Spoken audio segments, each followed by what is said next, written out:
The moribund, the warm autumn sun was beating down on the farmyard. Under the grass, which had been cropped close by the cows, the earth soaked by recent rains, was soft and sank in under the feet with a soggy noise, and the apple trees, loaded with apples, were dropping their pale green fruit in the dark green grass.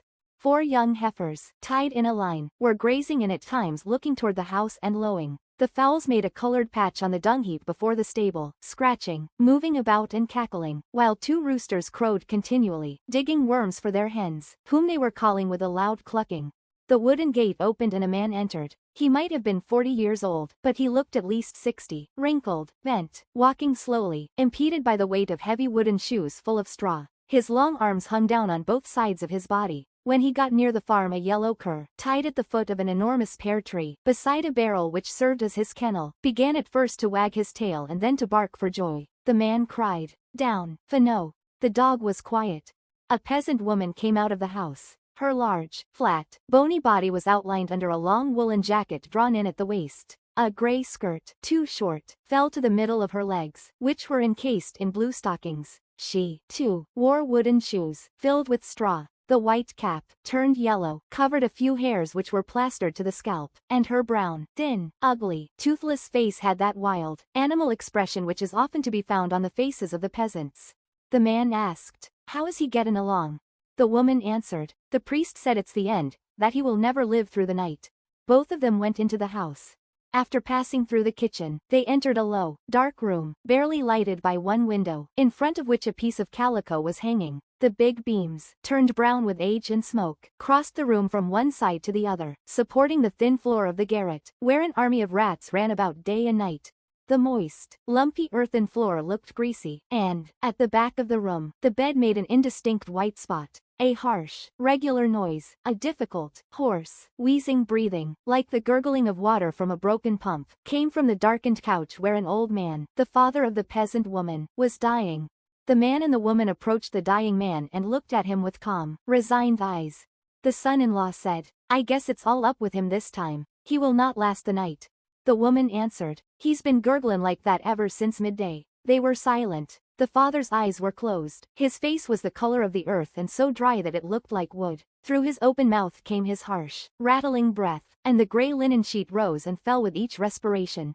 The son-in-law, after a long silence, said, "There's nothing more to do. I can't help him. It's a nuisance, just the same, because the weather is good and we've got a lot of work to do." His wife seemed annoyed at this idea. She reflected a few moments and then said, "He won't be buried till Saturday, and that will give you all day tomorrow." The peasant thought the matter over and answered, "Yes, but tomorrow I'll have to invite the people to the funeral. That means 5 or 6 hours to go round to Torval and Manitot, and to see everybody." The woman, after meditating 2 or 3 minutes, declared, "It isn't 3 o'clock yet. You could begin this evening and go all round the country to Torval. You can just as well say that he's dead, as he's as good as that now." The man stood perplexed for a while, weighing the pros and cons of the idea. At last he declared, "Well, I'll go." He was leaving the room, but came back after a minute's hesitation. "As you haven't got anything to do, you might shake down some apples to bake and make 4 dozen dumplings for those who come to the funeral, for one must have something to cheer them. You can light the fire with the wood that's under the shed. It's dry." He left the room, went back into the kitchen, opened the cupboard, took out a 6-pound loaf of bread, cut off a slice, and carefully gathered the crumbs in the palm of his hand and threw them into his mouth, so as not to lose anything. Then, with the end of his knife, he scraped out a little salt butter from the bottom of an earthen jar, spread it on his bread and began to eat slowly, as he did everything.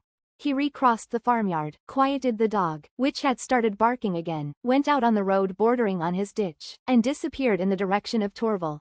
As soon as she was alone, the woman began to work. She uncovered the meal bin and made the dough for the dumplings. She kneaded it a long time, turning it over and over again, punching, pressing, crushing it. Finally she made a big, round, yellow-white ball, which she placed on the corner of the table. Then she went to get her apples, and, in order not to injure the tree with a pole, she climbed up into it by a ladder. She chose the fruit with care, only taking the ripe ones, and gathering them in her apron. A voice called from the road, "Hey, Madame Chico." She turned round. It was a neighbor, Osim Favot, the mayor, on his way to fertilize his fields, seated on the manure wagon, with his feet hanging over the side. She turned round and answered, "What can I do for you, Maître Osim? And how is the father?" She cried, "He is as good as dead. The funeral is Saturday at 7, because there's lots of work to be done. The neighbor answered, so, good luck to you, take care of yourself. To his kind remarks she answered, thanks. The same to you, and she continued picking apples. When she went back to the house, she went over to look at her father, expecting to find him dead. But as soon as she reached the door she heard his monotonous, noisy rattle, and, thinking it a waste of time to go over to him, she began to prepare her dumplings. She wrapped up the fruit, one by one, in a thin layer of paste. Then she lined them up on the edge of the table. When she had made 48 dumplings, arranged in dozens, one in front of the other, she began to think of preparing supper, and she hung her kettle over the fire to cook potatoes, for she judged it useless to heat the oven that day, as she had all the next day in which to finish the preparations. Her husband returned at about 5. As soon as he had crossed the threshold he asked, is it over? She answered, not yet. He's still gurglin'. They went to look at him. The old man was in exactly the same condition. His hoarse rattle, as regular as the ticking of a clock, was neither quicker nor slower. It returned every second, the tone varying a little, according as the air entered or left his chest. His son-in-law looked at him and then said, he'll pass away without our noticin' it, just like a candle.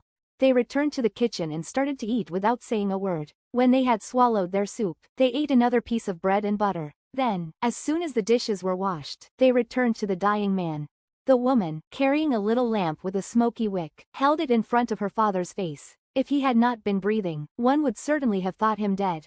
The couple's bed was hidden in a little recess at the other end of the room. Silently they retired, put out the light, closed their eyes, and soon 2 unequal snores, one deep and the other shriller, accompanied the uninterrupted rattle of the dying man. The rats ran about in the garret. The husband awoke at the first streaks of dawn. His father-in-law was still alive. He shook his wife, worried by the tenacity of the old man. Say, Femi, he don't want to quit. What would you do? He knew that she gave good advice. She answered, you needn't be afraid. He can't live through the day, and the mayor won't stop our burying him tomorrow, because he allowed it for Maitre Renard's father, who died just during the planting season. He was convinced by this argument, and left for the fields. His wife baked the dumplings and then attended to her housework. At noon the old man was not dead. The people hired for the day's work came by groups to look at him. Each one had his say. Then they left again for the fields. At 6 o'clock, when the work was over, the father was still breathing. At last his son-in-law was frightened. What would you do now, Femi? She no longer knew how to solve the problem. They went to the mayor. He promised that he would close his eyes and authorize the funeral for the following day. They also went to the health officer, who likewise promised, in order to oblige Maitre Chico, to antedate the death certificate. The man and the woman returned, feeling more at ease. They went to bed and to sleep, just as they did the preceding day, their sonorous breathing blending with the feeble breathing of the old man. When they awoke, he was not yet dead. Then they began to be frightened. They stood by their father, watching him with distrust, as though he had wished to play them a mean trick, to deceive them, to annoy them on purpose, and they were vexed at him for the time which he was making them lose. The son-in-law asked, what am I going to do? She did not know. She answered, it certainly is annoying. The guests who were expected could not be notified. They decided to wait and explain the case to them. Toward 6:45 the first ones arrived. The women in black, their heads covered with large veils, looking very sad. Then men, ill at ease in their homespun coats, were coming forward more slowly, in couples, talking business. Maitre Chico and his wife, bewildered, received them sorrowfully, and suddenly both of them together began to cry as they approached the first group. They explained the matter, related their difficulty, offered chairs, bustled about, tried to make excuses, attempting to prove that everybody would have done as they did, talking continually and giving nobody a chance to answer. They were going from one person to another. I never would have thought it. It's incredible how he can last this long. The guests, taken aback, a little disappointed, as though they had missed an expected entertainment, did not know what to do, some remaining seated, others standing. Several wished to leave. Maitre Chico held them back. You must take something. Anyhow, we made some dumplings. Might as well make use of them. The faces brightened at this idea. The yard was filling little by little. The early arrivals were telling the news to those who had arrived later. Everybody was whispering. The idea of the dumplings seemed to cheer everyone up. The women went in to take a look at the dying man. They crossed themselves beside the bed, muttered a prayer and went out again. The men, less anxious for this spectacle, cast a look through the window, which had been opened. Madame Chico explained her distress. That's how he's been for 2 days, neither better nor worse. Doesn't he sound like a pump that has gone dry? When everybody had had a look at the dying man, they thought of the refreshments. But as there were too many people for the kitchen to hold, the table was moved out in front of the door. The 4 dozen golden dumplings, tempting and appetizing, arranged in 2 big dishes, attracted the eyes of all. Each one reached out to take his, fearing that there would not be enough. But 4 remained over. Maitre Chico, his mouth full, said, "Father would feel sad if he were to see this. He loved them so much when he was alive." A big, jovial peasant declared, "He won't eat any more now." Each one in his turn. This remark, instead of making the guests sad, seemed to cheer them up. It was their turn now to eat dumplings. Madame Chico, distressed at the expense, kept running down to the cellar continually for cider. The pitchers were emptied in quick succession. The company was laughing and talking loud now. They were beginning to shout as they do at feasts. Suddenly an old peasant woman who had stayed beside the dying man, held there by a morbid fear of what would soon happen to herself, appeared at the window and cried in a shrill voice, "He's dead, he's dead." Everybody was silent. The women arose quickly to go and see. He was indeed dead. The rattle had ceased. The men looked at each other, looking down, ill at ease. They hadn't finished eating the dumplings. Certainly the rascal had not chosen a propitious moment. The chickens were no longer weeping. It was over. They were relieved. They kept repeating, "I knew it couldn't last. If he could only have done it last night, it would have saved us all this trouble." Well, anyhow, it was over. They would bury him on Monday, that was all, and they would eat some more dumplings for the occasion. The guests went away, talking the matter over, pleased at having had the chance to see him and of getting something to eat. And when the husband and wife were alone, face to face, she said, her face distorted with grief, "We'll have to bake 4 dozen more dumplings. Why couldn't he have made up his mind last night?" The husband, more resigned, answered, "Well, we'll not have to do this every day." The gamekeeper, it was after dinner, and we were talking about adventures and accidents which happened while out shooting. An old friend, known to all of us, M. Boniface, a great sportsman and a connoisseur of wine, a man of wonderful physique, witty and gay, and endowed with an ironical and resigned philosophy, which manifested itself in caustic humor, and never in melancholy, suddenly exclaimed, "I know a story, or rather a tragedy, which is somewhat peculiar. It is not at all like those which one hears of usually, and I have never told it, thinking that it would interest no one. It is not at all sympathetic. I mean by that it does not arouse the kind of interest which pleases or which moves one agreeably. Here is the story. I was then about 35 years of age, and a most enthusiastic sportsman. In those days I owned a lonely bit of property in the neighborhood of Jumiges, surrounded by forests and abounding in hares and rabbits. I was accustomed to spending 4 or 5 days alone there each year, there not being room enough to allow of my bringing a friend with me.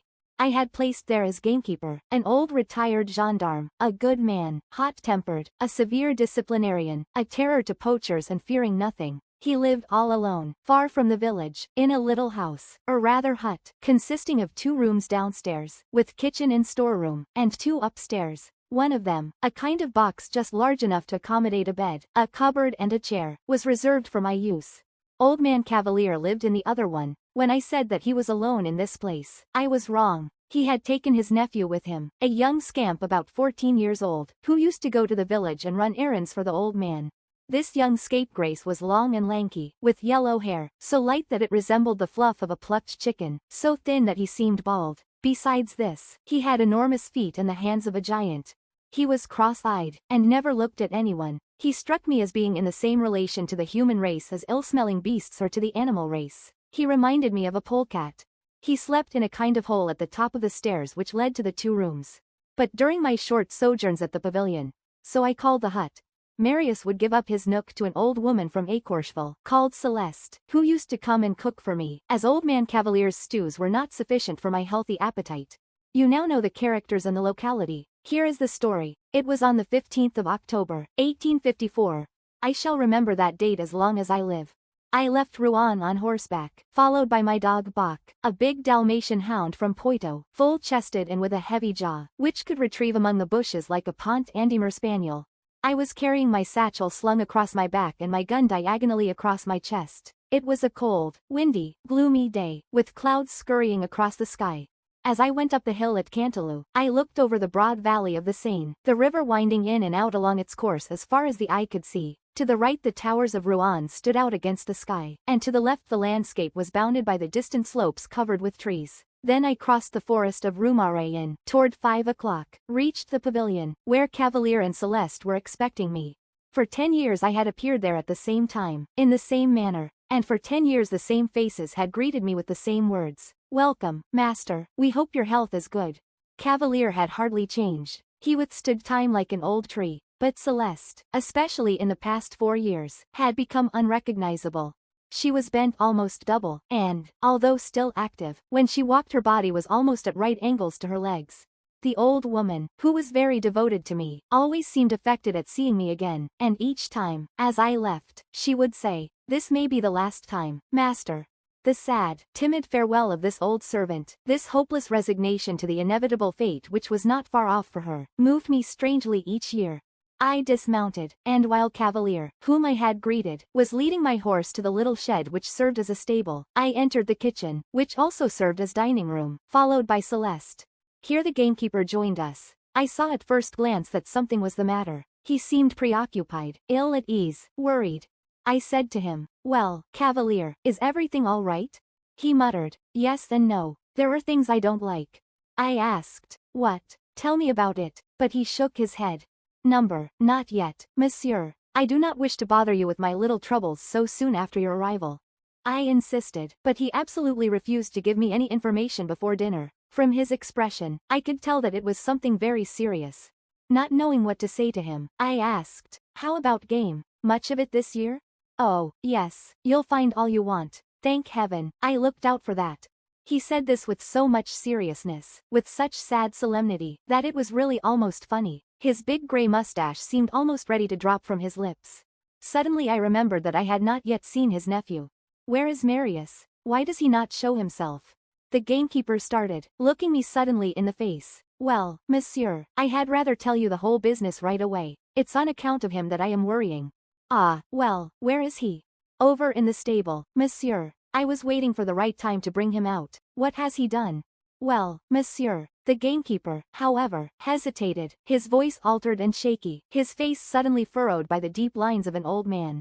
He continued slowly, "Well, I found out, last winter, that someone was poaching in the woods of Roseraies, but I couldn't seem to catch the man. I spent night after night on the lookout for him. In vain. During that time they began poaching over by Écorcheville. I was growing thin from vexation. But as for catching the trespasser, impossible. One might have thought that the rascal was forewarned of my plans. But one day, while I was brushing Marius' Sunday trousers, I found 40 cents in his pocket. Where did he get it? I thought the matter over for about a week, and I noticed that he used to go out. He would leave the house just as I was coming home to go to bed. Yes, monsieur. Then I started to watch him, without the slightest suspicion of the real facts. One morning, just after I had gone to bed before him, I got right up again, and followed him. Foreshadowing a man, there is nobody like me, monsieur. And I caught him, Marius, poaching on your land, monsieur. He my nephew, I your keeper. The blood rushed to my head, and I almost killed him on the spot. I hit him so hard. Oh, yes, I thrashed him all right. And I promised him that he would get another beating from my hand, in your presence, as an example. There, I have grown thin from sorrow. You know how it is when one is worried like that. But tell me, what would you have done? The boy has no father or mother, and I am the last one of his blood. I kept him. I couldn't drive him out, could I? I told him that if it happened again I would have no more pity for him. All would be over. There, did I do right, monsieur? I answered, holding out my hand. You did well, Cavalier. You are an honest man. He rose. Thank you, monsieur. Now I am going to fetch him. I must give him his thrashing, as an example. I knew that it was hopeless to try and turn the old man from his idea. I therefore let him have his own way. He got the rascal and brought him back by the ear.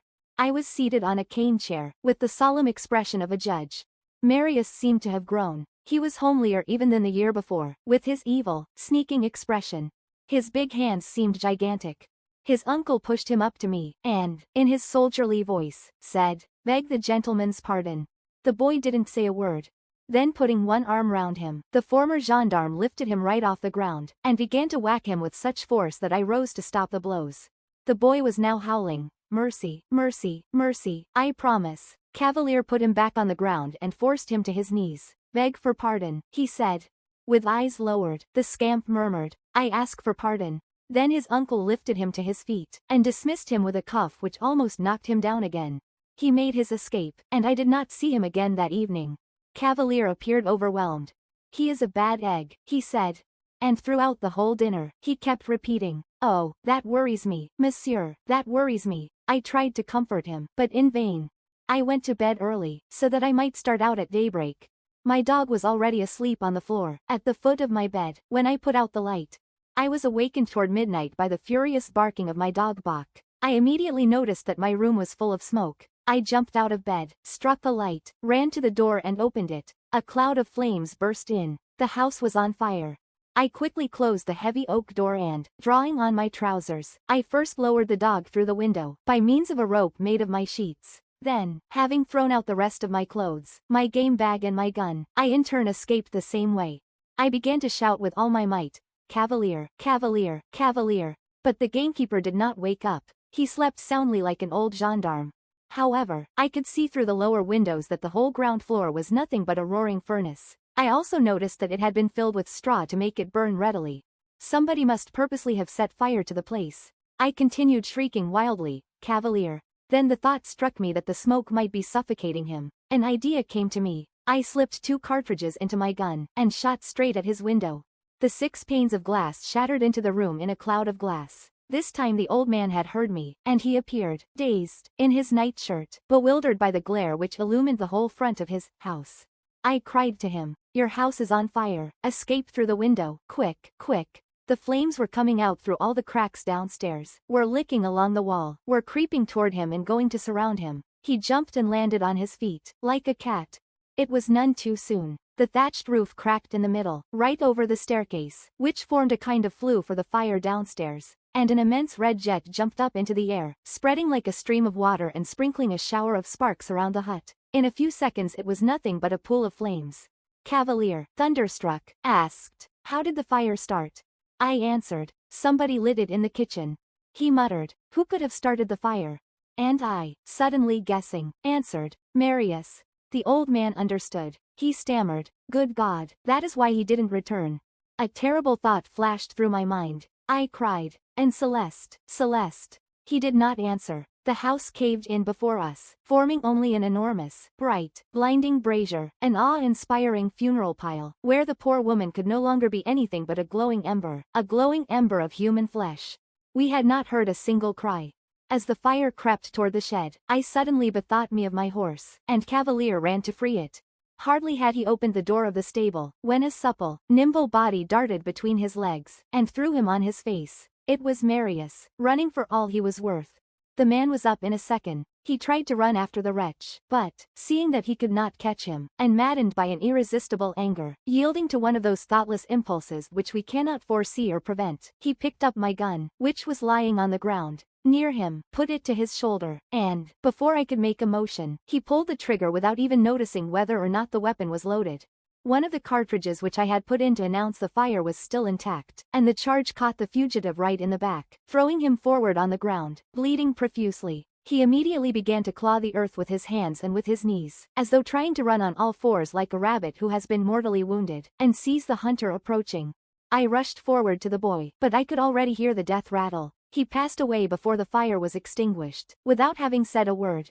Cavalier, still in his shirt, his legs bare, was standing near us, motionless, dazed. When the people from the village arrived, my gamekeeper was taken away, like an insane man. I appeared at the trial as witness, and related the facts in detail, without changing a thing. Cavalier was acquitted. He disappeared that very day, leaving the country. I have never seen him since. There, gentlemen, that is my story. The Story of a Farm Girl, Part 1. As the weather was very fine, the people on the farm had hurried through their dinner and had returned to the fields. The servant, Rose, remained alone in the large kitchen, where the fire was dying out on the hearth beneath the large boiler of hot water. From time to time she dipped out some water and slowly washed her dishes, stopping occasionally to look at the 2 streaks of light which the sun threw across the long table through the window, and which showed the defects in the glass. 3 venturesome hens were picking up the crumbs under the chairs, while the smell of the poultry yard and the warmth from the cow stall came in through the half-open door, and a cock was heard crowing in the distance. When she had finished her work, wiped down the table, dusted the mantelpiece and put the plates on the high dresser close to the wooden clock with its loud tick-tock, she drew a long breath, as she felt rather oppressed, without exactly knowing why. She looked at the black clay walls, the rafters that were blackened with smoke and from which hung spiders' webs, smoked herrings and strings of onions, and then she sat down, rather overcome by the stale odor from the earthen floor, on which so many things had been continually spilled and which the heat brought out. With this there was mingled the sour smell of the pans of milk which were set out to raise the cream in the adjoining dairy. She wanted to sew, as usual, but she did not feel strong enough, and so she went to the door to get a mouthful of fresh air, which seemed to do her good. The fowls were lying on the steaming dunghill. Some of them were scratching with one claw in search of worms, while the cock stood up proudly in their midst. When he crowed, the cocks in all the neighboring farmyards replied to him, as if they were uttering challenges from farm to farm. The girl looked at them without thinking, and then she raised her eyes and was almost dazzled at the sight of the apple trees in blossom. Just then a colt, full of life and friskiness, jumped over the ditches and then stopped suddenly, as if surprised at being alone. She also felt inclined to run. She felt inclined to move and to stretch her limbs and to repose in the warm, breathless air. She took a few undecided steps and closed her eyes, for she was seized with a feeling of animal comfort, and then she went to look for eggs in the hen loft. There were 13 of them, which she took in and put into the storeroom, but the smell from the kitchen annoyed her again, and she went out to sit on the grass for a time. The farmyard, which was surrounded by trees, seemed to be asleep. The tall grass, amid which the tall yellow dandelions rose up like streaks of yellow light, was of a vivid, fresh spring green. The apple trees cast their shade all round them, and the thatched roofs, on which grew blue and yellow irises, with their sword-like leaves, steamed as if the moisture of the stables and barns were coming through the straw. The girl went to the shed, where the carts and buggies were kept. Close to it, in a ditch, there was a large patch of violets, whose fragrance was spread abroad, while beyond the slope the open country could be seen, where grain was growing, with clumps of trees in places, and groups of laborers here and there, who looked as small as dolls, and white horses like toys, who were drawing a child's cart, driven by a man as tall as one's finger. She took up a bundle of straw, threw it into the ditch and sat down upon it. Then, not feeling comfortable, she undid it, spread it out and lay down upon it at full length on her back, with both arms under her head and her legs stretched out. Gradually her eyes closed, and she was falling into a state of delightful languor. She was, in fact, almost asleep when she felt 2 hands on her bosom, and she sprang up at a bound. It was Jacques, one of the farm laborers, a tall fellow from Picardy, who had been making love to her for a long time. He had been herding the sheep, and, seeing her lying down in the shade, had come up stealthily and holding his breath, with glistening eyes and bits of straw in his hair. He tried to kiss her, but she gave him a smack in the face, for she was as strong as he, and he was shrewd enough to beg her pardon. So they sat down side by side and talked amicably. They spoke about the favorable weather, of their master, who was a good fellow, then of their neighbors, of all the people in the country round, of themselves, of their village, of their youthful days, of their recollections, of their relations, who had left them for a long time, and it might be forever. She grew sad as she thought of it, while he, with one fixed idea in his head, drew closer to her. "I have not seen my mother for a long time," she said. "It is very hard to be separated like that," and she directed her looks into the distance, toward the village in the north which she had left. Suddenly, however, he seized her by the neck and kissed her again, but she struck him so violently in the face with her clenched fist that his nose began to bleed, and he got up and laid his head against the stem of a tree. When she saw that, she was sorry, and going up to him, she said, "Have I hurt you?" He, however, only laughed. No, it was a mere nothing. Only she had hit him right on the middle of the nose. "What a devil," he said, and he looked at her with admiration, for she had inspired him with a feeling of respect and of a very different kind of admiration which was the beginning of a real love for that tall, strong wench. When the bleeding had stopped, he proposed a walk, as he was afraid of his neighbor's heavy hand, if they remained side by side like that much longer. But she took his arm of her own accord, in the avenue, as if they had been out for an evening's walk, and said, "It is not nice of you to despise me like that, Jacques." He protested, however. No, he did not despise her. He was in love with her, that was all. "So you really want to marry me?" she asked.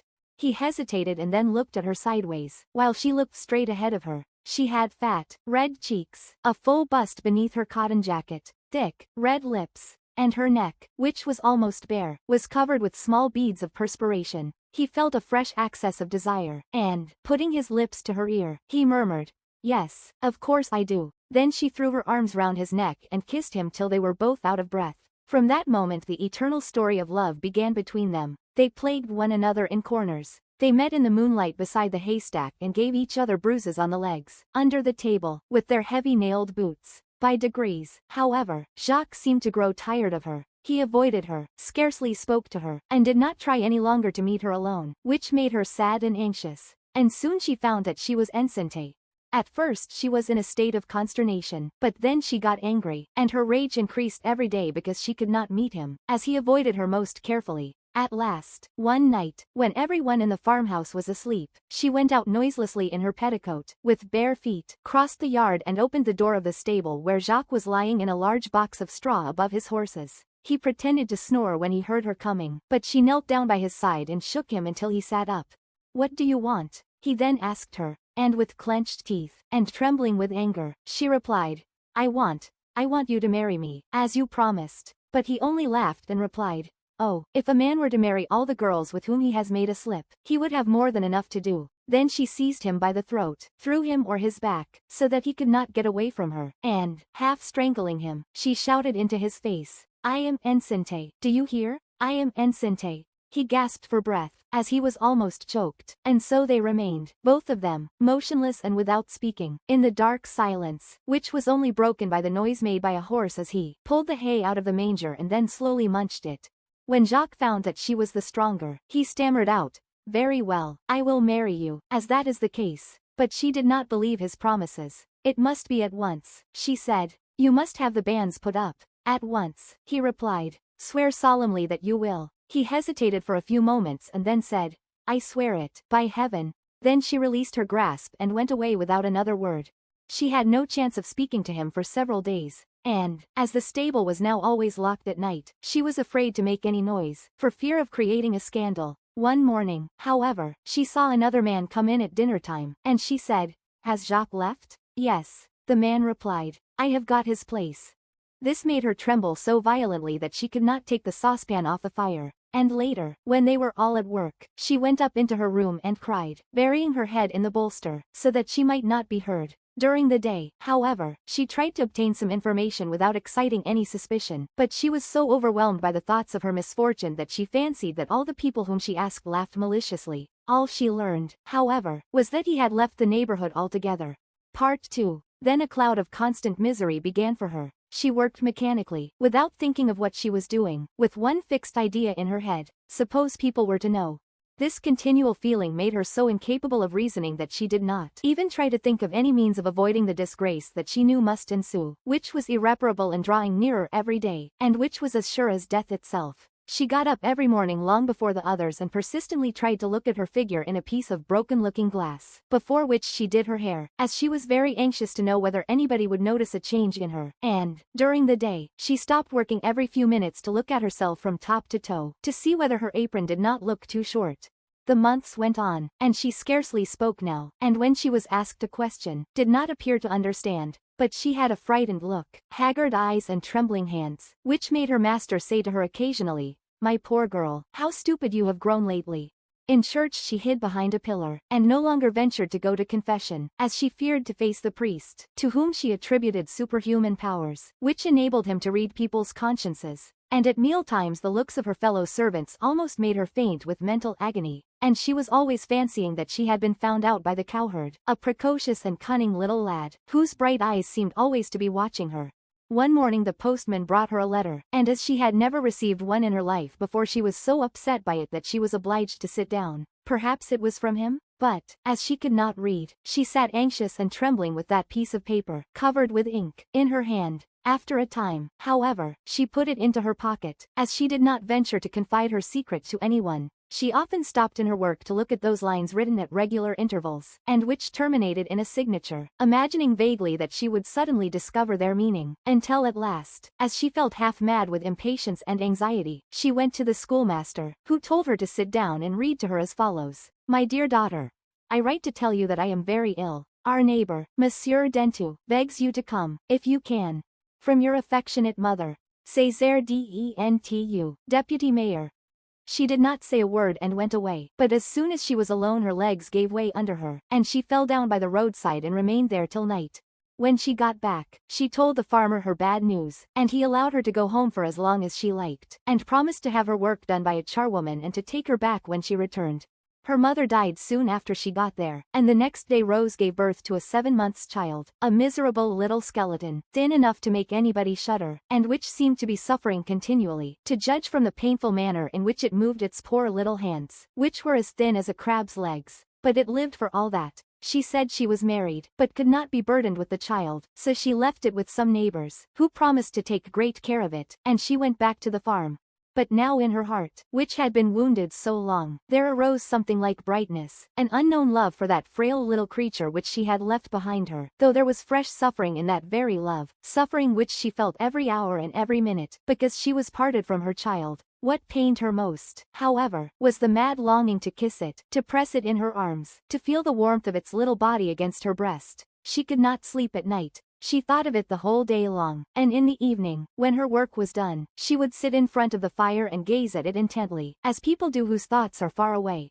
They began to talk about her and to tease her about her lover. They asked her whether he was tall, handsome and rich. When was the wedding to be and the christening? And often she ran away to cry by herself, for these questions seemed to hurt her like the prick of a pin. And, in order to forget their jokes, she began to work still more energetically, and, still thinking of her child, she sought some way of saving up money for it, and determined to work so that her master would be obliged to raise her wages. By degrees she almost monopolized the work and persuaded him to get rid of one servant girl, who had become useless since she had taken to working like two. She economized in the bread, oil and candles, in the corn, which they gave to the chickens too extravagantly, and in the fodder for the horses and cattle, which was rather wasted. She was as miserly about her master's money as if it had been her own, and, by dint of making good bargains, of getting high prices for all their produce, and by baffling the peasants' tricks when they offered anything for sale, he, at last, entrusted her with buying and selling everything, with the direction of all the laborers, and with the purchase of provisions necessary for the household, so that, in a short time, she became indispensable to him. She kept such a strict eye on everything about her that, under her direction, the farm prospered wonderfully, and for 5 miles around people talked of Master Vallen's servant, and the farmer himself said everywhere, "That girl is worth more than her weight in gold." But time passed by, and her wages remained the same. Her hard work was accepted as something that was due from every good servant, and as a mere token of goodwill. And she began to think rather bitterly that if the farmer could put 50 or 100 crowns extra into the bank every month, thanks to her, she was still only earning her 200 francs a year, neither more nor less. And so she made up her mind to ask for an increase of wages. She went to see the schoolmaster 3 times about it, but when she got there, she spoke about something else. She felt a kind of modesty in asking for money, as if it were something disgraceful. But, at last, one day, when the farmer was having breakfast by himself in the kitchen, she said to him, with some embarrassment, that she wished to speak to him particularly. He raised his head in surprise, with both his hands on the table, holding his knife, with its point in the air, in one, and a piece of bread in the other, and he looked fixedly at the girl, who felt uncomfortable under his gaze, but asked for a week's holiday, so that she might get away, as she was not very well. He acceded to her request immediately, and then added, in some embarrassment himself, "When you come back, I shall have something to say to you myself." Part 3. The child was nearly 8 months old, and she did not recognize it. It had grown rosy and chubby all over, like a little roll of fat. She threw herself on it, as if it had been some prey, and kissed it so violently that it began to scream with terror. And then she began to cry herself, because it did not know her, and stretched out its arms to its nurse as soon as it saw her. But the next day it began to know her, and laughed when it saw her, and she took it into the fields, and ran about excitedly with it, and sat down under the shade of the trees. And then, for the first time in her life, she opened her heart to somebody, although he could not understand her, and told him her troubles, how hard her work was, her anxieties and her hopes, and she quite tired the child with the violence of her caresses. She took the greatest pleasure in handling it, in washing and dressing it, for it seemed to her that all this was the confirmation of her maternity, and she would look at it, almost feeling surprised, that it was hers, and would say to herself in a low voice as she danced it in her arms, "It is my baby, it's my baby." She cried all the way home as she returned to the farm and had scarcely got in before her master called her into his room, and she went, feeling astonished and nervous, without knowing why.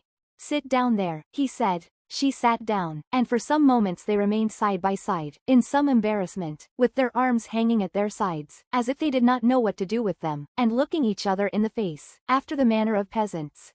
The farmer, a stout, jovial, obstinate man of 45, who had lost 2 wives, evidently felt embarrassed, which was very unusual with him. But, at last, he made up his mind, and began to speak vaguely, hesitating a little, and looking out of the window as he talked. "How is it, Rose," he said, "that you have never thought of settling in life?" She grew as pale as death, and, seeing that she gave him no answer, he went on. "You are a good, steady, active and economical girl, and a wife like you would make a man's fortune."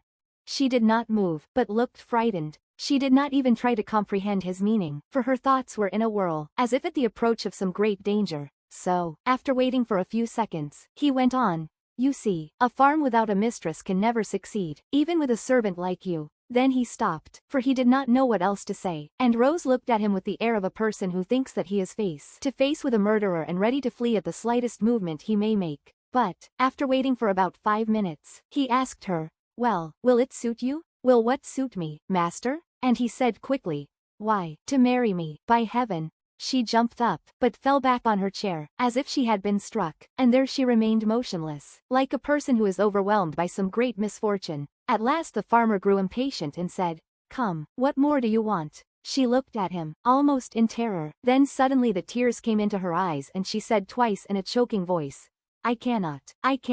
Why not?" He asked. "Come, don't be silly. I will give you until tomorrow to think it over." And he hurried out of the room, very glad to have got through with the matter, which had troubled him a good deal, for he had no doubt that she would the next morning accept a proposal which she could never have expected and which would be a capital bargain for him, as he thus bound a woman to his interests who would certainly bring him more than if she had the best dowry in the district. Neither could there be any scruples about an unequal match between them, for in the country everyone is very nearly equal. The farmer works with his laborers, who frequently become masters in their turn, and the female servants constantly become the mistresses of the establishments without its making any change in their life or habits. Rose did not go to bed that night. She threw herself, dressed as she was, on her bed, and she had not even the strength to cry left in her. She was so thoroughly dumbfounded. She remained quite inert, scarcely knowing that she had a body, and without being at all able to collect her thoughts, though, at moments, she remembered something of what had happened, and then she was frightened at the idea of what might happen. Her terror increased, and every time the great kitchen clock struck the hour she broke out in a perspiration from grief. She became bewildered, and had the nightmare. Her candle went out, and then she began to imagine that someone had cast a spell over her, as country people so often imagine, and she felt a mad inclination to run away, to escape and to flee before her misfortune, like a ship scudding before the wind. An owl hooted. She shivered, sat up, passed her hands over her face, her hair, and all over her body, and then she went downstairs, as if she were walking in her sleep. When she got into the yard she stooped down, so as not to be seen by any prowling scamp, for the moon, which was setting, shed a bright light over the fields. Instead of opening the gate she scrambled over the fence, and as soon as she was outside she started off. She went on straight before her, with a quick, springy trot, and from time to time she unconsciously uttered a piercing cry. Her long shadow accompanied her, and now and then some night bird flew over her head, while the dogs in the farmyards barked as they heard her pass. One even jumped over the ditch, and followed her and tried to bite her, but she turned round and gave such a terrible yell that the frightened animal ran back and cowered in silence in its kennel. The stars grew dim, and the birds began to twitter. Day was breaking. The girl was worn out and panting, and when the sun rose in the purple sky, she stopped, for her swollen feet refused to go any farther. But she saw a pond in the distance, a large pond whose stagnant water looked like blood under the reflection of this new day, and she limped on slowly with her hand on her heart, in order to dip both her feet in it. She sat down on a tuft of grass, took off her heavy shoes, which were full of dust, pulled off her stockings and plunged her legs into the still water, from which bubbles were rising here and there.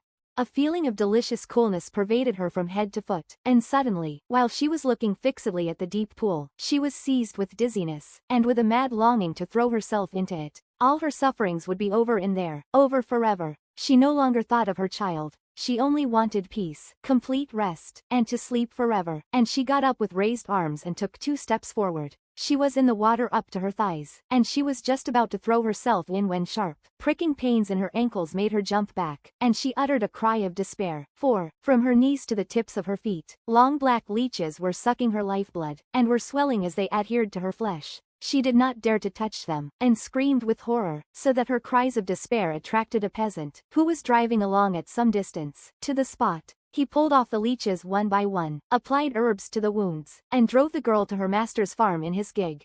She was in bed for a fortnight, and as she was sitting outside the door on the first morning that she got up, the farmer suddenly came and planted himself before her. "Well," he said, "I suppose the affair is settled, isn't it?" She did not reply at first, and then, as he remained standing and looking at her intently with his piercing eyes, she said with difficulty, "No, master, I cannot." He immediately flew into a rage. "You cannot, girl, you cannot? I should just like to know the reason why." She began to cry, and repeated, "I cannot." He looked at her, and then exclaimed angrily, "Then I suppose you have a lover?" "Perhaps that is it," she replied, trembling with shame. The man got as red as a poppy, and stammered out in a rage, "Ah, so you confess it, you slut, and pray who is the fellow?" "Some penniless, half-starved ragamuffin, without a roof to his head, I suppose? Who is it, I say?" And as she gave him no answer, he continued, "Ah, so you will not tell me. Then I will tell you. It is Jean Badu?" "No, not he," she exclaimed. "Then it is Pierre Martin?" "Oh, no, master." And he angrily mentioned all the young fellows in the neighborhood, while she denied that he had hit upon the right one, and every moment wiped her eyes with the corner of her blue apron. But he still tried to find it out, with his brutish obstinacy, and, as it were, scratching at her heart to discover her secret, just as a terrier scratches at a hole to try and get at the animal which he scents inside it. Suddenly, however, the man shouted, "By George, it is Jacques, the man who was here last year. They used to say that you were always talking together, and that you thought about getting married." Rose was choking, and she grew scarlet, while her tears suddenly stopped and dried up on her cheeks, like drops of water on hot iron, and she exclaimed, "No, it is not he, it is not he." "Is that really a fact?" asked the cunning peasant, who partly guessed the truth, and she replied, hastily, "I will swear it, I will swear it to you." She tried to think of something by which to swear, as she did not venture to invoke sacred things, but he interrupted her. "At any rate, he used to follow you into every corner and devoured you with his eyes at mealtimes. Did you ever give him your promise, This time she looked her master straight in the face. "No, never, never. I will solemnly swear to you that if he were to come today and ask me to marry him I would have nothing to do with him." She spoke with such an air of sincerity that the farmer hesitated, and then he continued, as if speaking to himself, "What, then? You have not had a misfortune, as they call it, or it would have been known, and as it has no consequences, no girl would refuse her master on that account. There must be something at the bottom of it." However, she could say nothing. She had not the strength to speak, and he asked her again, "You will not?" "I cannot, master," she said, with a sigh, and he turned on his heel. She thought she had got rid of him altogether and spent the rest of the day almost tranquilly, but was as exhausted as if she had been turning the thrashing machine all day in the place of the old white horse, and she went to bed as soon as she could and fell asleep immediately. In the middle of the night, however, two hands touching the bed woke her. She trembled with fear, but immediately recognized the farmer's voice, when he said to her, "Don't be frightened, Rose. I have come to speak to you." She was surprised at first, but when he tried to take liberties with her she understood and began to tremble violently, as she felt quite alone in the darkness, still heavy from sleep, and quite unprotected, with that man standing near her. She certainly did not consent, but she resisted, carelessly struggling against that instinct which is always strong in simple natures and very imperfectly protected by the undecided will of inert and gentle races. She turned her head now to the wall, and now toward the room, in order to avoid the attentions which the farmer tried to press on her, but she was weakened by fatigue, while he became brutal, intoxicated by desire. They lived together as man and wife, and one morning he said to her, "I have put up our banns, and we will get married next month." She did not reply, for what could she say? She did not resist, for what could she do? Part 4. She married him. She felt as if she were in a pit with inaccessible sides from which she could never get out, and all kinds of misfortunes were hanging over her head, like huge rocks, which would fall on the first occasion. Her husband gave her the impression of a man whom she had robbed, and who would find it out some day or other. And then she thought of her child, who was the cause of her misfortunes, but who was also the cause of all her happiness on earth, and whom she went to see twice a year, though she came back more unhappy each time. But she gradually grew accustomed to her life. Her fears were allayed, her heart was at rest, and she lived with an easier mind, though still with some vague fear floating in it. And so years went on, until the child was 6. She was almost happy now, when suddenly the farmer's temper grew very bad. For 2 or 3 years he seemed to have been nursing some secret anxiety, to be troubled by some care, some mental disturbance, which was gradually increasing. He remained sitting at table after dinner, with his head in his hands, sad and devoured by sorrow. He always spoke hastily, sometimes even brutally, and it even seemed as if he had a grudge against his wife, for at times he answered her roughly, almost angrily. One day, when a neighbor's boy came for some eggs, and she spoke rather crossly to him, as she was very busy, her husband suddenly came in and said to her in his unpleasant voice, "If that were your own child you would not treat him so." She was hurt and did not reply, and then she went back into the house, with all her grief awakened afresh. And at dinner the farmer neither spoke to her nor looked at her, and he seemed to hate her, to despise her, to know something about the affair at last. In consequence she lost her composure, and did not venture to remain alone with him after the meal was over, but left the room and hastened to the church. It was getting dusk. The narrow nave was in total darkness, but she heard footsteps in the choir, for the sacristan was preparing the tabernacle lamp for the night. That spot of trembling light, which was lost in the darkness of the arches, looked to Rose like her last hope, and with her eyes fixed on it, she fell on her knees. The chain rattled as the little lamp swung up into the air, and almost immediately the small bell rang out the Angelus through the increasing mist. She went up to him, as he was going out. "Is Monsieur le Curé at home?" she asked. "Of course he is. This is his dinner time." She trembled as she rang the bell of the parsonage. The priest was just sitting down to dinner, and he made her sit down also. "Yes, yes, I know all about it. Your husband has mentioned the matter to me that brings you here." The poor woman nearly fainted, and the priest continued, "What do you want, my child?" And he hastily swallowed several spoonfuls of soup, some of which dropped onto his greasy cassock. But Rose did not venture to say anything more, and she got up to go, but the priest said, "Courage." And she went out and returned to the farm without knowing what she was doing. The farmer was waiting for her, as the laborers had gone away during her absence, and she fell heavily at his feet, and, shedding a flood of tears, she said to him, "What have you got against me?" He began to shout and to swear.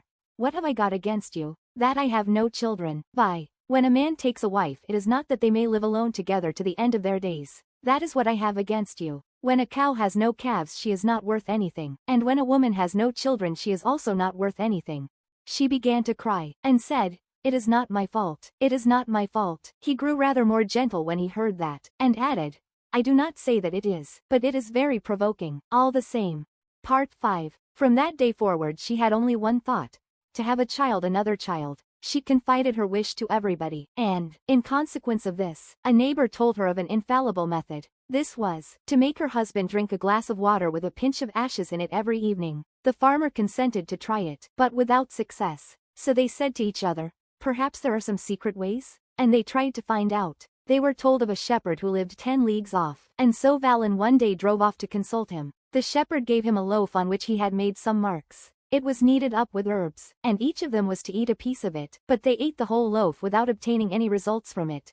Next, a schoolmaster unveiled mysteries and processes of love which were unknown in the country, but infallible, so he declared, but none of them had the desired effect. Then the priest advised them to make a pilgrimage to the shrine at Fécamp. Rose went with the crowd and prostrated herself in the abbey, and, mingling her prayers with the coarse desires of the peasants around her, she prayed that she might be fruitful a second time. But it was in vain, and then she thought that she was being punished for her first fault, and she was seized by terrible grief. She was wasting away with sorrow. Her husband was also aging prematurely, and was wearing himself out in useless hopes.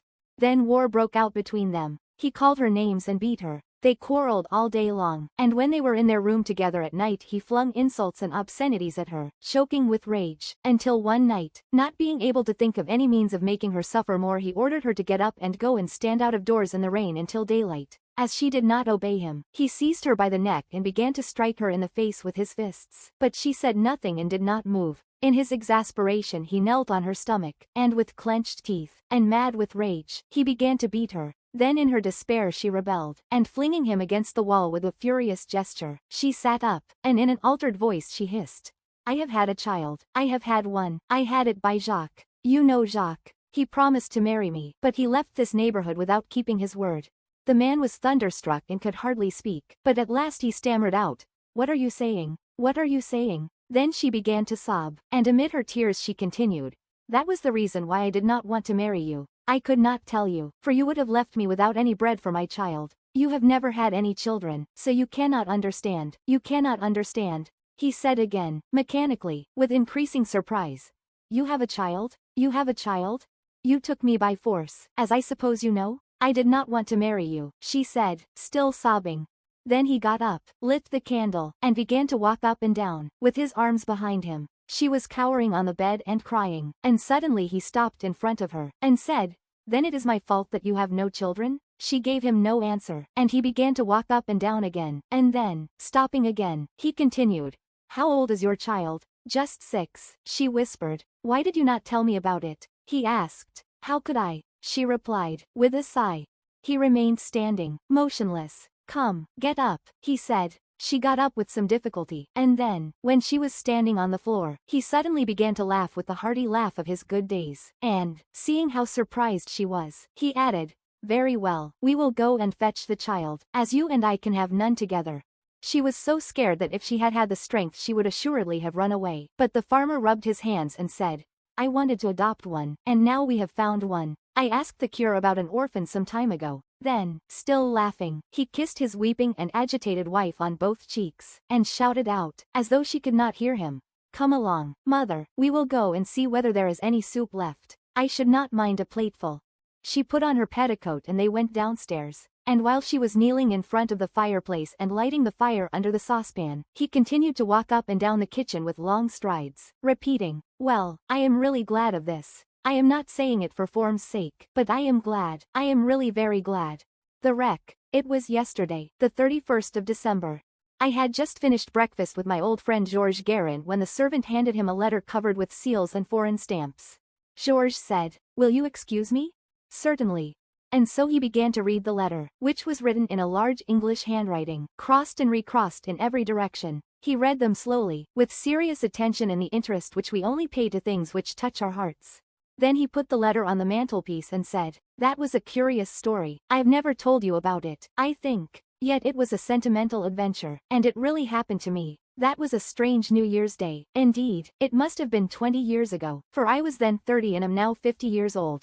I was then an inspector in the Maritime Insurance Company, of which I am now director. I had arranged to pass New Year's Day in Paris, since it is customary to make that day a fête, when I received a letter from the manager, asking me to proceed at once to the island of Ré, where a 3-masted vessel from Saint Nazaire, insured by us, had just been driven ashore. It was then 8 o'clock in the morning. I arrived at the office at 10 to get my advices, and that evening I took the express, which put me down in La Rochelle the next day, the 31st of December.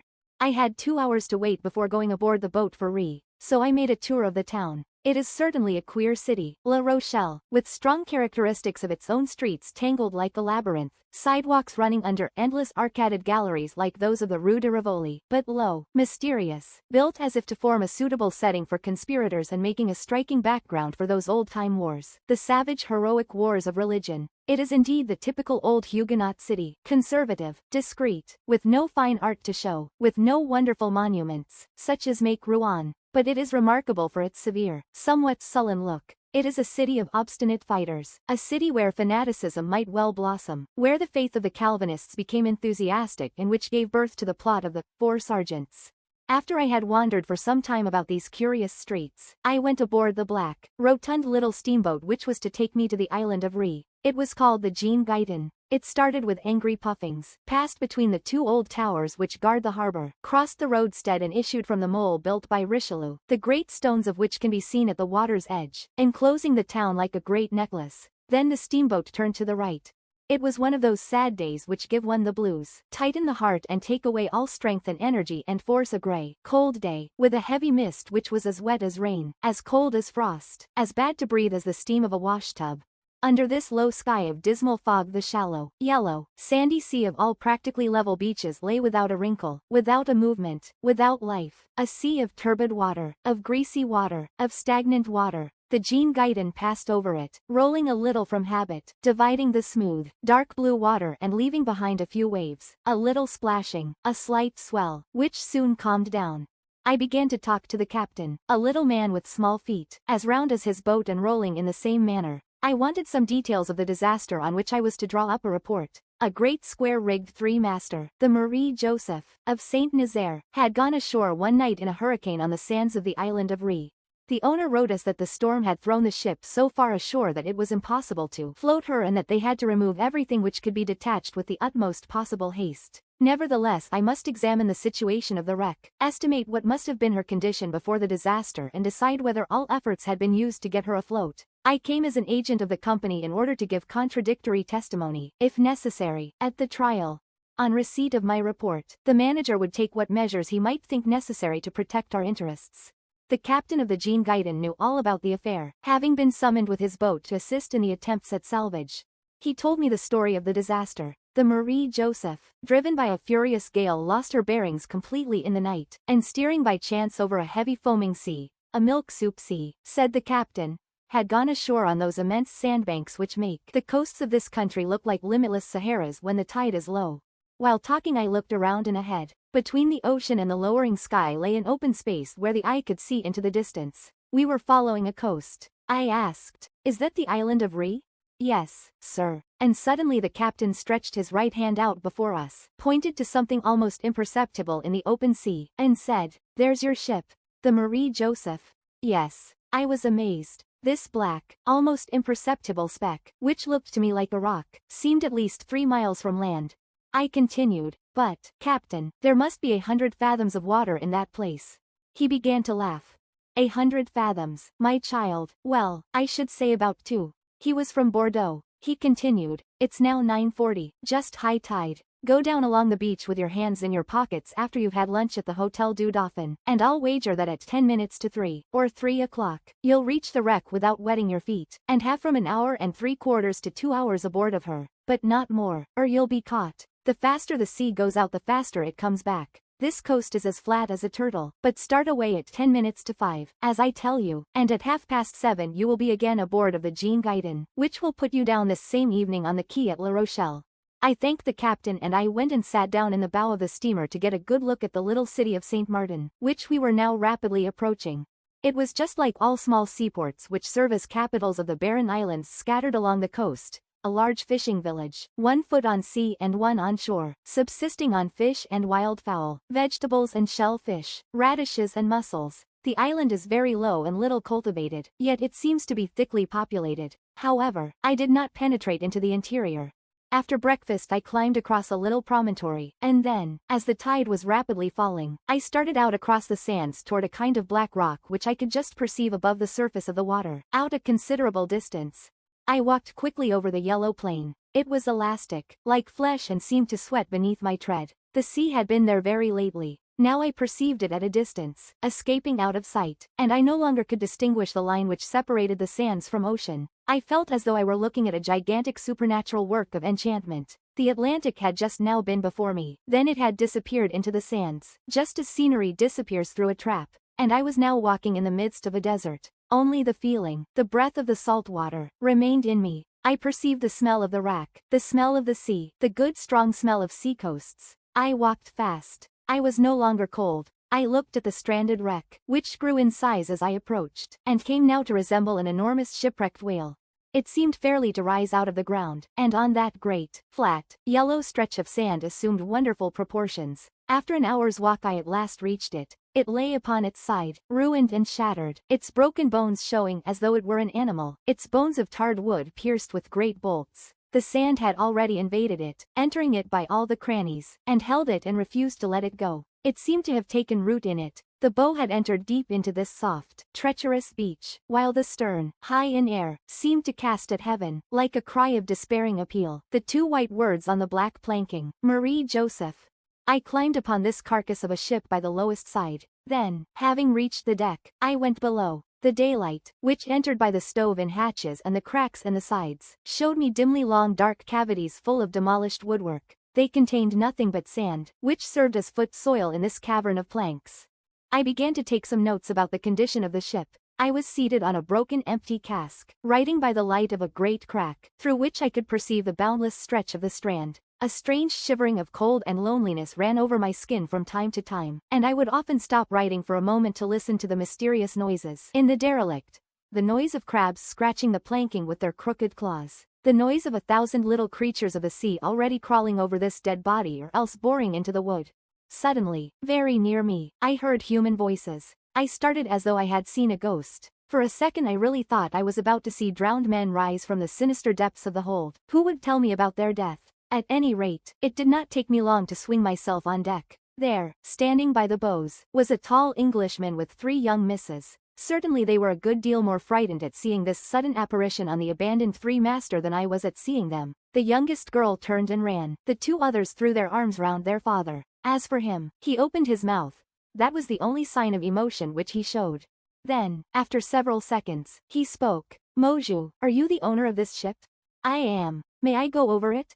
"You may." Then he uttered a long sentence in English, in which I only distinguished the word, gracious, repeated several times.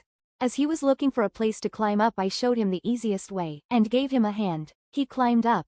Then we helped up the 3 girls, who had now quite recovered their composure. They were charming, especially the oldest, a blonde of 18, fresh as a flower, and very dainty and pretty. Ah, yes, the pretty Englishwomen have indeed the look of tender sea fruit. One would have said of this one that she had just risen out of the sands and that her hair had kept their tint. They all, with their exquisite freshness, make you think of the delicate colors of pink seashells and of shining pearls hidden in the unknown depths of the ocean.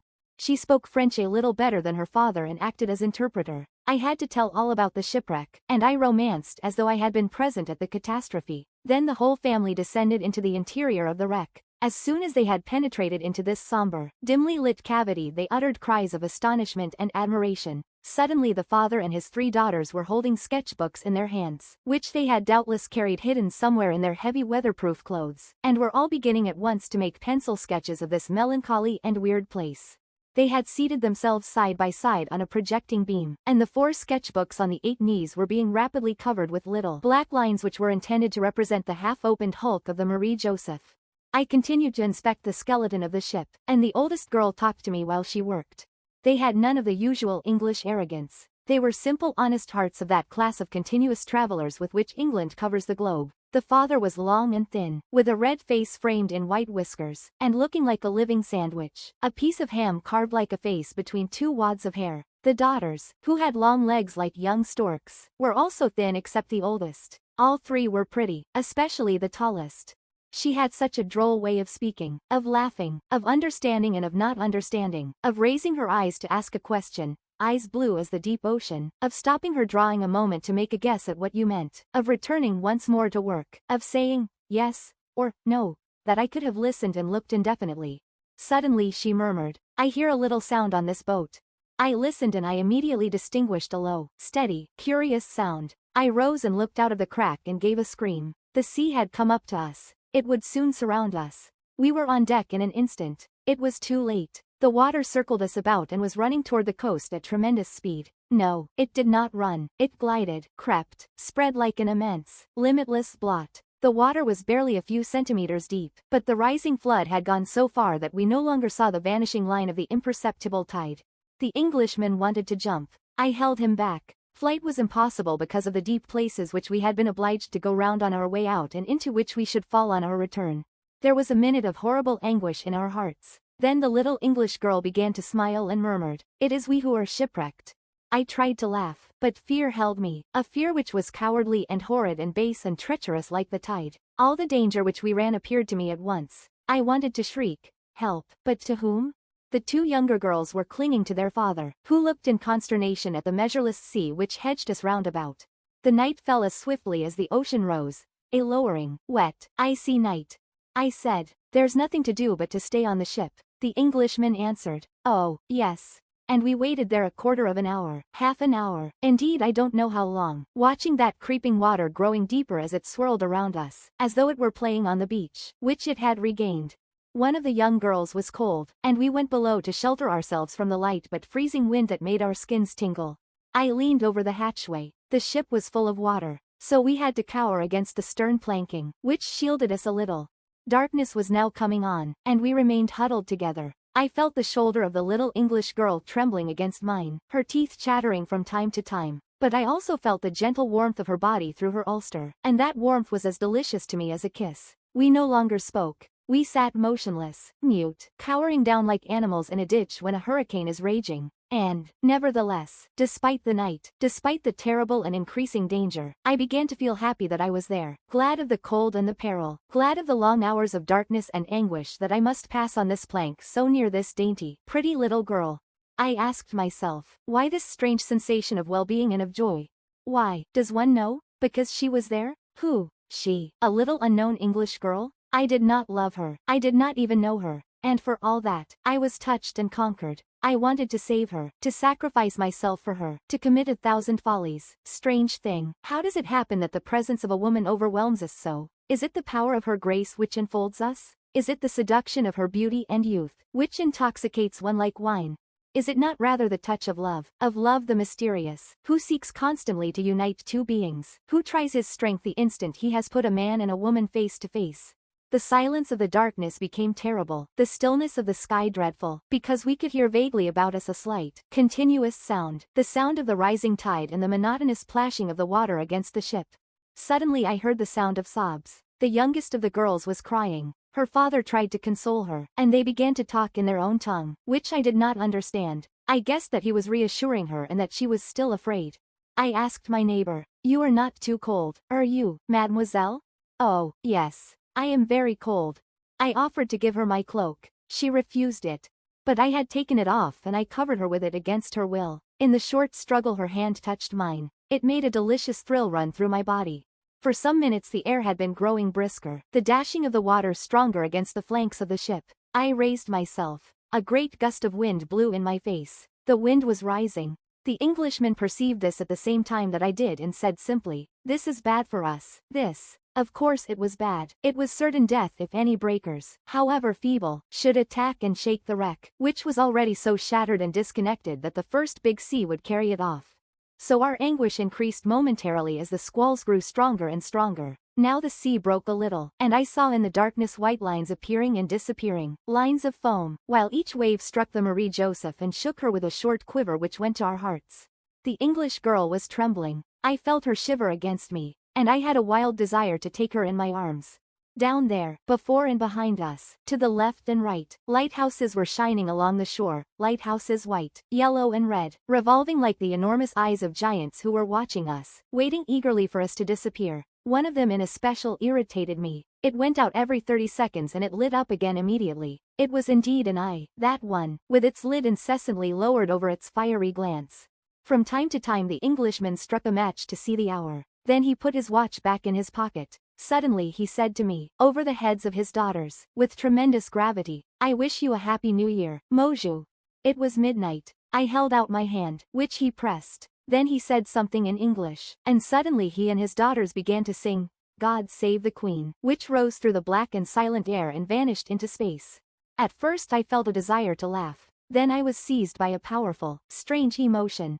It was something sinister and superb, this chant of the shipwrecked, the condemned, something like a prayer and also like something grander, something comparable to the ancient Avenue Caesar Morituri te Saludant. When they had finished I asked my neighbor to sing a ballad alone, anything she liked, to make us forget our terrors. She consented, and immediately her clear young voice rang out into the night. She sang something which was doubtless sad, because the notes were long drawn out and hovered, like wounded birds, above the waves. The sea was rising now and beating upon our wreck. As for me, I thought only of that voice. And I thought also of the sirens. If a ship had passed near by us, what would the sailors have said? My troubled spirit lost itself in the dream. A siren, was she not really a siren, this daughter of the sea, who had kept me on this worm-eaten ship and who was soon about to go down with me deep into the waters? But suddenly we were all five rolling on the deck, because the Marie Joseph had sunk on her right side. The English girl had fallen upon me, and before I knew what I was doing, thinking that my last moment was come, I had caught her in my arms and kissed her cheek, her temple and her hair. The ship did not move again, and we also, remained motionless. The father said, "Kate," the one whom I was holding answered, "Yes," and made a movement to free herself. And at that moment I should have wished the ship to split in two and let me fall with her into the sea. The Englishman continued, a little rocking, "It's nothing. I have my 3 daughters safe." Not having seen the oldest, he had thought she was lost overboard. I rose slowly, and suddenly I made out a light on the sea quite close to us. I shouted. They answered. It was a boat sent out in search of us by the hotel keeper, who had guessed at our imprudence. We were saved. I was in despair. They picked us up off our raft and they brought us back to St. Martin. The Englishman began to rub his hand and murmur, "A good supper, a good supper." We did sup. I was not gay. I regretted the Marie Joseph. We had to separate the next day after much handshaking and many promises to write. They departed for Biarritz. I wanted to follow them. I was hard hit. I wanted to ask this little girl to marry me. If we had passed 8 days together, I should have done so. How weak and incomprehensible a man sometimes is. 2 years passed without my hearing a word from them. Then I received a letter from New York. She was married and wrote to tell me. And since then we write to each other every year. On New Year's Day, she tells me about her life, talks of her children, her sisters, never of her husband. Why? Ah, why? And as for me, I only talk of the Marie Joseph. That was perhaps the only woman I have ever loved. No, that I ever should have loved. Ah, well, who can tell? Circumstances rule one. And then, all passes. She must be old now. I should not know her. Ah, she of the bygone time, she of the wreck, what a creature, divine. She writes me her hair is white. That caused me terrible pain. Ah, her yellow hair. No, my English girl exists no longer. How sad it all is.